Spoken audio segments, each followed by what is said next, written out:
어느 조그마한 목재소에서 일하던 40세의 남자가 있었습니다. 그는 나름대로 열심히 자신의 일을 감당했습니다. 그리고 보람도 느꼈고요, 뿌듯함도 그에게는 있었습니다. 그러던 어느 날 그에게 청천벽력과 같은 일이 벌어집니다. 목재소의 소장이 하루는 부르더니 그를 아무런 이유 없이 당신은 해고되었어, 내일부터 나오지 마시오라는 이야기를 듣게 됩니다. 그는 하루아침에 모든 직장을 잃어버린 실직자가 되었어요. 절망 가운데 빠집니다. 그 시기가 극심한 불경기라서 다른 곳에 취직하는 것도 너무나 힘들었어요. 그는 매일매일 원망과 상실감 가운데에 삶을 살아갈 수밖에 없었어요. 그때에 그 마음 가운데 드는 마음은 불평이었어요. 내가 그렇게 최선을 다했는데 왜 사장은 내 마음을 몰라주고, 왜 소장은 내 성실함을 몰라주고 나를 이렇게 하루아침에 자를 수 있는가, 해고시킬 수 있는가. 분해하는 마음들이 커져갔어요. 이렇게 매일매일 삶을 살아가다가 내가 이렇게 살아서는 안 되겠다라고 생각을 하고 내가 무엇을 해야 할까 고민하기 시작합니다. 그리고 고민한 결과 아내에게 이렇게 이야기합니다. 여보, 그동안 내가 오랫동안 했었는데 잠시 접었던 일을 다시 시작해보고 싶어. 그러기 위해서는 우리 집을 저당 잡아서 담보로 걸고 돈을 빌려 사업을 해보고 싶다는 거예요. 건축 사업을 하겠다는 거예요. 아내가 그 말을 듣고 노발대발 펄쩍 뜁니다. 완강하게 거부합니다. 이 시기에 집마저 없으면 우리의 신세가 얼마나 처량할까를 생각하니까 아내도 엄두가 나지 않았어요. 그런데요, 달리 방도가 없어요.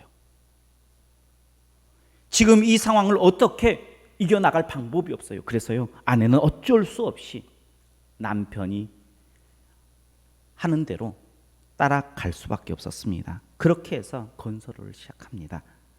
그는 작은 건축물 2개를 지으며 시작하였습니다.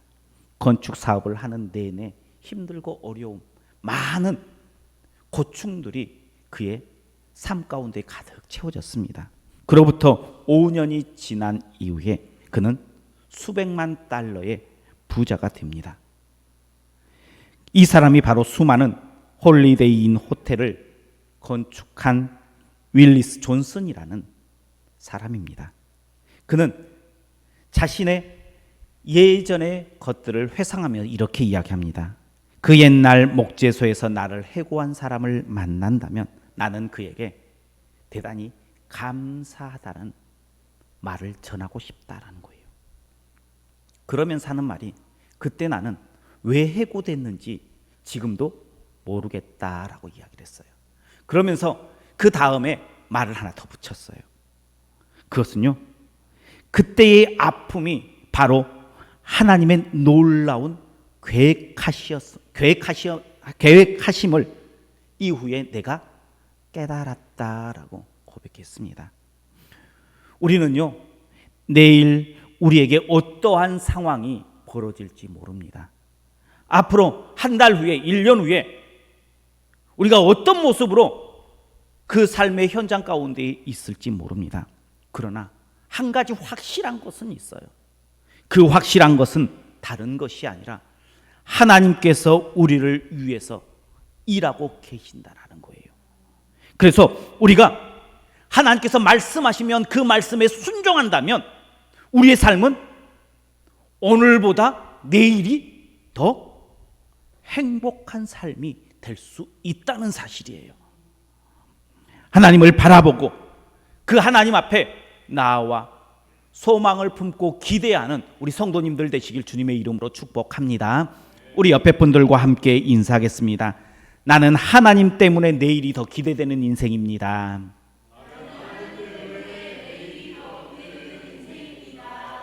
나는 하나님께서 일하시기 때문에 나는 지금보다도 내일이 훨씬 더 기대되는 인생이다라는 거예요. 5월은 가정의 달입니다. 그리고 벌써 마지막 주일입니다. 하나님께서 우리에게 허락하신 가정 어떻습니까?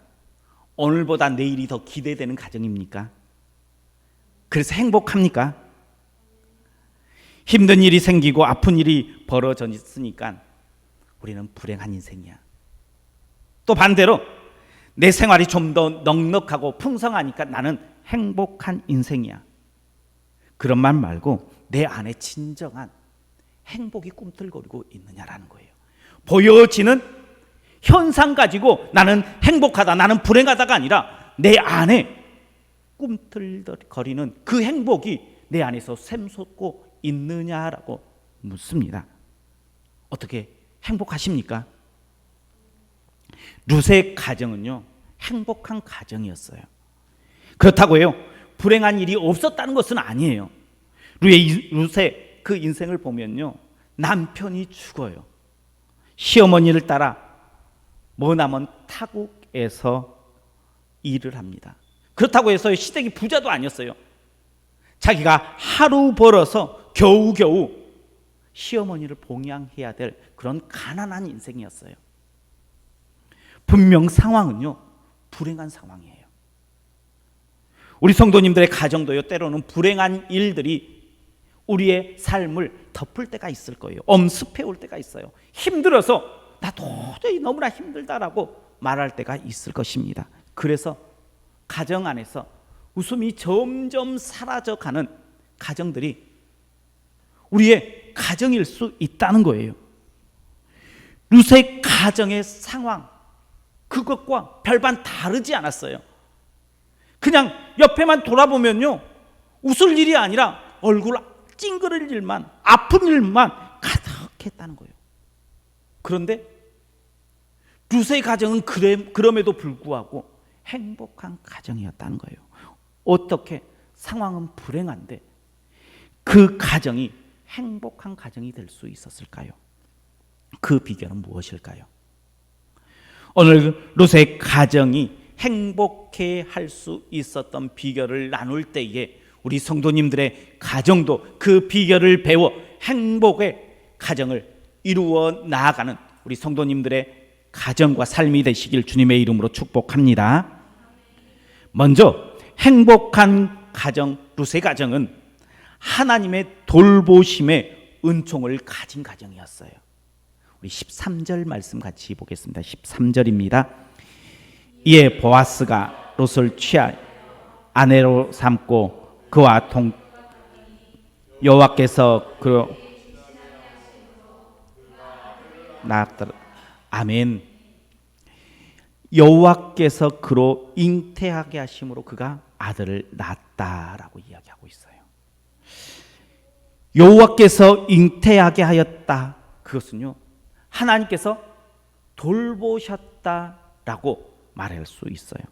하나님께서 룻과 룻의 가정을 돌보심 가운데 있었다라는 거예요. 단순히 아들을 낳기 때문에 돌보셨다라고 이야기하는 게 아니에요.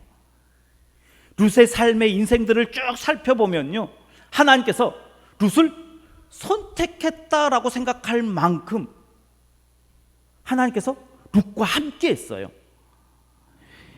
하나님께서 룻의 모습을 어떻게 선택했습니까? 룻이 이방 여인이에요. 모압 여인이었어요. 그런데 하루는 예루살렘 베들레헴에서 이 모압 땅으로 이스라엘 가정이 이사를 와요. 그리고 많고 많은 사람들 중에 룻과 그 결혼을 하게 됩니다. 만남을 갖고 결혼을 해요.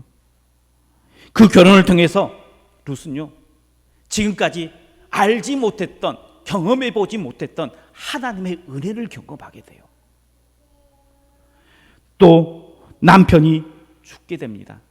그래서요, 시어머니 나오미가요, 너희는 이곳에 남아서 너희 친정으로 가서 나중에 재혼할 수 있으면 재혼하라라고 이야기를 해요. 그런데요, 룻은 그것을 선택하지 않고 끝까지 나오미를 따라서 베들레헴으로 오게 됩니다.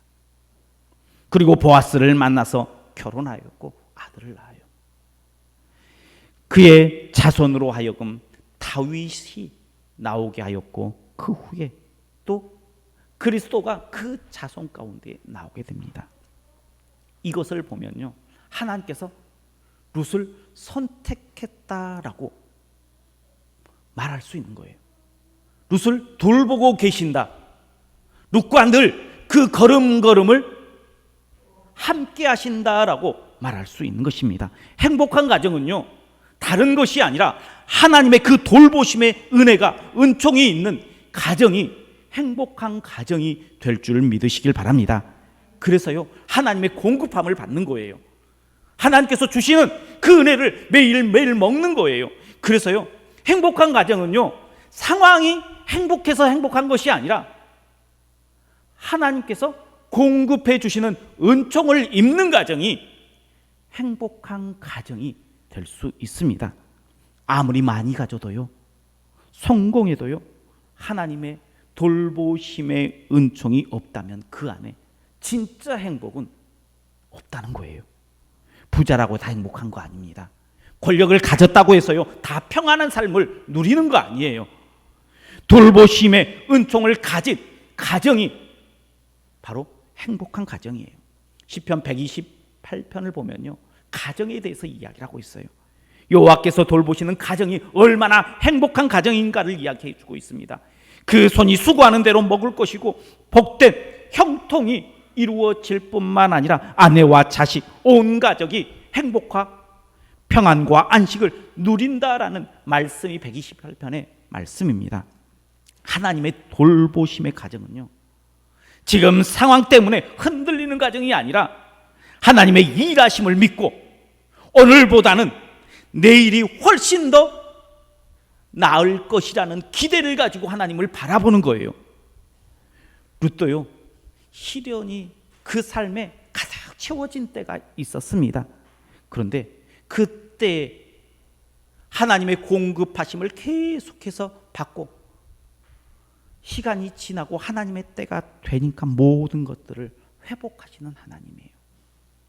우리 성도님들의 가정마다 하나님의 돌보심의 은총이 채워지는 우리 성도님들의 가정 되시길 주님의 이름으로 축복합니다. 그러면 우리 성도님들의 가정에는 하나님의 은총이 머물고 계십니까? 느껴지고 계십니까? 우리 성도님들의 가정을 위해서 일하고 계시는 그 하나님을 바라보고 있습니까?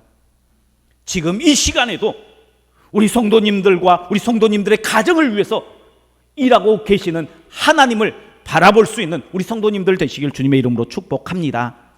대신에 우리가 어떻게 해야 되느냐? 하나님께서 일하세요. 우리가 또한 걸어가야 할 길을 보여주세요. 그러면 내 마음에 감동되는 대로 하나님께서 내게 들려주시는 말씀대로 어떻게 해야 돼요? 아멘하며 순종하는 거예요. 하나님께서 일하셔도요, 내가 그 길을 가지 않고 놓쳐버리면 하나님의 그 은총을 내가 받지 못해요. 룻은요, 하나님께서 보여주시는 그 은혜를요, 내 것으로 만들었어요. 아멘하며 순종하였어요. 내 이익이 되는 것이 아니라 하나님의 음성을 따라서 그 한 걸음 한 걸음을 나아갔더니 불행했던 그 인생이 끝이 나고 행복한 가정을 이루는 룻을 볼 수 있게 된 줄 믿으시길 바랍니다. 우리 성도님들도 우리 성도님들 마음 가운데에 들려주시는 그 하나님의 음성에 순종함으로, 아멘함으로 하나님의 돌보심의 은총을 힘입는 우리 성도님들과 가정 되시길 주님의 이름으로 축복합니다. 두 번째, 행복한 룻의 가정은요, 서로의 필요를 채움으로 협력하는 가정이었다는 거예요. 우리 15절 말씀과 16절 말씀 같이 보겠습니다. 15절 16절입니다. 이는 내 생명 회복, 내 노년의 봉양자라. 곧 너를 사랑하며 일곱 아들보다 귀한 자. 나오미가 아이를 취. 아멘. 가장 이상적인 관계는 어떤 관계일까요? 가장 이상적인 관계는요, 서로의 필요를 채워주는 관계예요. 주는 것이 있으면 받는 것이 있는, 서로에게 영향력이 있는 관계가 가장 이상적인 관계입니다. 유명한 여성 가정학자인 버지니아 사타이아가 이런 이야기를 했습니다. 행복한 가정의 4가지 중요한 특징이 있다라고 이야기합니다. 그 첫 번째 특징은요, 자기의 가치를 인정하며 자기를 존중해 여겨주는 가정. 두 번째는 서로 간의 뜻이 통하는 가정. 세 번째는 규칙이 있고 질서가 있는 가정. 네 번째는 이웃과 잘 융화하고 사이가 좋은 가정. 이것들을 다 통합해 보면요, 행복한 가정은 어떤 가정이 행복하느냐? 내가 있어야 할 자리를 감당하는 거예요.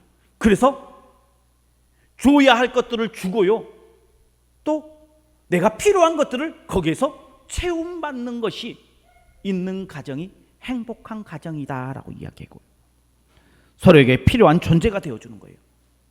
필요를 채워주고 또 필요를 채움받는 가정이 행복한 가정 될 수 있습니다.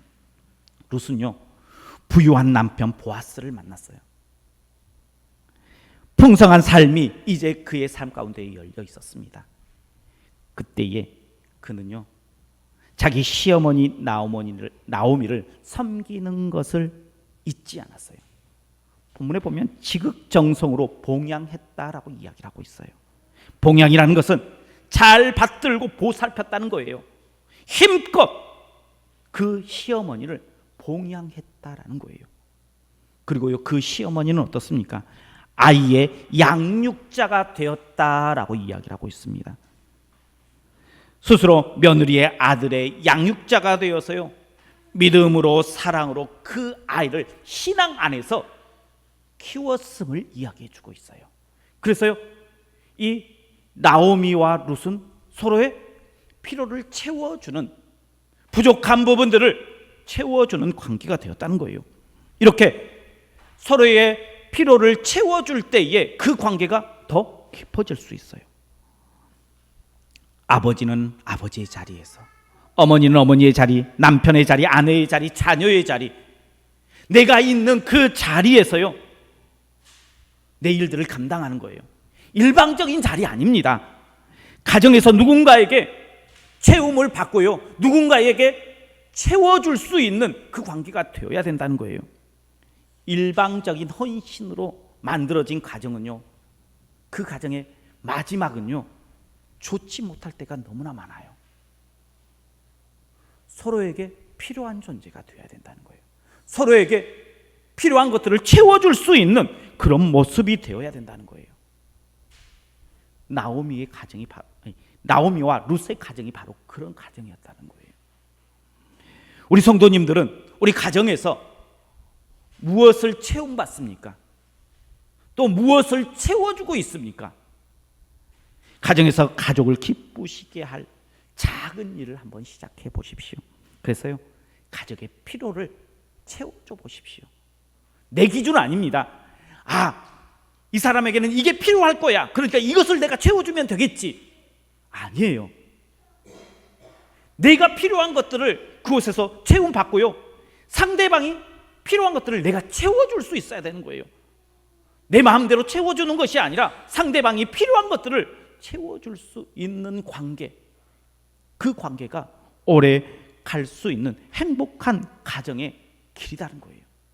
우리 성도님들의 가정이 행복한 가정이 되려 그러면 내가 우리 가정 가운데에 우리 부모님에게, 우리 자녀들에게, 사랑하는 아내에게, 남편에게 무엇을 채워줄까 고민하고 내가 채워줘야 할 것들을 채울 수 있을 때에 행복한 가정을 이루게 될 줄 믿으시길 바랍니다.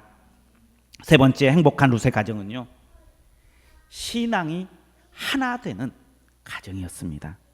룻의 가정을 이루는 공동체 안에 속해 있는 사람이 누구입니까? 룻, 그리고 나오미, 그리고 그의 남편 보아스, 모두가 신앙이 하나였어요. 오직 여호와 하나님만을 섬기는 그러한 신앙 공동체였습니다. 다르게 이야기하면요, 영적 주파수가 딱 맞았던 가정이 바로 이 룻의 가정이었습니다. 그래서요, 영적 주파수가 맞으면 어떻게 되느냐? 웃을 때에 같이 웃을 수 있어요. 울어야 할 때에 같이 울을 수 있어요. 가정에서요, 같이 웃고 같이 우는 것이 얼마나 중요한지 몰라요. 감정의 교류가 일어나는 것이 얼마나 귀한 건지 몰라요. 힘들 때 서로 위로해 줄 수 있고요, 이해해 줄 수 있고요, 같이 그것들을 감당해 줄 수 있는 것이 바로 이런 신앙이 하나 될 때에, 영적 주파수가 맞을 때에 일어나 줄 수 있는 거예요. 진짜 행복한 가정은요, 부자가 행복한 가정이 아니에요. 성공하는 가정이 행복한 가정이 아닙니다. 출세한 가정이 아닙니다. 행복한 가정은 하나님 안에서 하나 되어 영적인 주파수가 맞을 때에 행복한 가정 될 줄 믿으시길 바랍니다. 우리 성도님들의 가정도 이런 신앙의 일치, 영적인 주파수가 하나 되는 가정 되기를 주님의 이름으로 축복합니다. 그러면 아마 그렇게 이야기하시는 분들도 있을 거예요. 우리 가족들이 다 하나님을 믿고 교회에 나와, 그렇게 말씀하시는 가정도 있을 거예요. 물론 교회에 다 나와서 함께 신앙생활하는 것 괜찮습니다. 좋아요. 필요해요. 그렇게 해야 합니다. 그런데요, 그 가정 안에서도 믿음의 성숙의 차이가 있을 수 있어요. 누군가에게는 믿음이 굳건하게 잘 뿌리 내린 가정에 성도가 있고, 또 어떤 이는 가정에 그 믿음의 뿌리가 좀 얕아서 조금만 해도 흔들리는 가정 구성원들도 있을 거예요. 이러한 가정 구성원들이 있다면 그 믿음의 신앙의 주파수를 맞춰줘야 돼요. 어떻게 맞출 수 있을까요? 어떻게 맞추어서 하나 된 마음으로 같이 웃고 같이 울을 수 있을까요? 그것은요, 부부끼리는요, 자녀들만 자녀의 이야기만 하지 말고 신앙적인 이야기들을 좀 자주 좀 하세요. 나눔의 이야기들을 하세요. 삶의 문제만 이야기하지 말고요, 하나님 이야기를 좀 해보세요. 요즘에 부부의 대화 가운데에 하나님을 향한 그런 대화가 있습니까, 없습니까? 그런 교류가 부부가 안에 있어야 된다는 거예요. 자녀들과의 관계도요, 너 이것 좀 해라 저것 좀 해라 라고만 하는 것이 아니라 신앙생활을 같이, 신앙의 삶을 같이 해볼 수 있는 것들을 만들어 보세요. 예배도 좋고요, 같이 말씀 읽는 것도 좋고요, 같이 큐티 해보는 것도 좋고요, 같이 나눠보는 거예요. 그래야지 그 신앙의 주파수가 점점 어울려지는 거지, 너는 너 나름대로 신앙생활하고 나는 내대로 할 거야 하면서 교회에서만 신앙생활하고 집에서는 그런 것들이 아무것도 이루어지지 않는다면 결코 그 신앙의 주파수가 맞춰질 수가 없어요. 교회에 나온다고 다 되는 것도 아니에요. 교회에 나와도요, 그 신앙의 주파수를 맞추기 위해서요, 가정 안에서 나눔들이 분명하게 있어야 된다는 거예요. 그보다 더 먼저 되어야 될 것은 우리 가족들이 다 함께 하나님 한 분만을 바라볼 수 있는 그 믿음이 그 안에 있을 때에 진짜 행복한 가정을 이룰 수 있다는 거예요. 그 행복한 가정을 이루기 위해서, 영적인 주파수를 맞추기 위해서 내가 무엇을 해야 될까? 우리 가정을 봤을 때에 우리의 가정이 아직 하나님을 믿지 않는 이들이 있으면 그들에게 하나님의 말씀을 나누세요. 가르치세요. 전도하세요. 만약에 우리 가정이 모두가 교회에 나와 같이 신앙생활을 한다면 하나님의 말씀을 나누는 시간, 가정에서 나누는 시간, 신앙의 삶을 함께하는 시간들을 만들어 가세요. 그래서 영적인 주파수를 맞추세요. 그럴 때에 그 가정이 행복한 가정 되게 될 줄 믿으시길 바랍니다. 우리 룻의 가정은요, 상황이 좋을 때만 있었던 것이 아니라 불행할 때도 있었어요. 그럼에도 불구하고 행복한 가정으로 나아갈 수 있었던 것은요, 다른 것이 아니었습니다. 하나님의 돌보심의 은총이 그 가정 가운데 있었어요. 또한 서로의 필요한 존재가 되어서 서로의 필요를 채워주는 그런 공동체였어요. 마지막으로 그들은 신앙의 일치를 통해서 영적 주파수를 맞춘 가정이었어요. 그래서 행복한 가정도였어요. 우리 성도님들의 가정 또한 하나님의 돌보심의 은총을 힘입고 서로에게 필요한 존재가 되어서 서로의 필요를 채워주는 공동체, 더 나아가서 하나님 안에서 신앙의 주파수를 맞추어서 그 삶의 자리에서 함께 웃고 함께 울을 수 있는 그런 가정되어 하나님 안에서도 우리 안에서도 행복이 더 기대되는 우리 성도님들의 가정 되시길 주님의 이름으로 축원합니다. 기도하겠습니다. 사랑이 많으신 하나님 감사합니다. 하나님께서 룻의 가정을 행복으로 채워주셨듯이 우리 예배하는 믿음의 백성들의 가정을 행복으로 채워주시기를 원하신 줄 믿습니다. 하나님, 우리 만납교회 모든 성도님들의 가정이 하나님의 돌보심의 은총이 있게 하시고 서로의 필요를 채워주는 믿음의 공동체가 되게 하여 주시고 하나님 안에서 하나 되는 신앙을 가지고 영적 주파수를 맞추어서 함께 웃고 함께 울을 수 있는 행복한 가정이 되게 하여 주옵소서. 예수님 이름으로 기도하옵나이다. 아멘.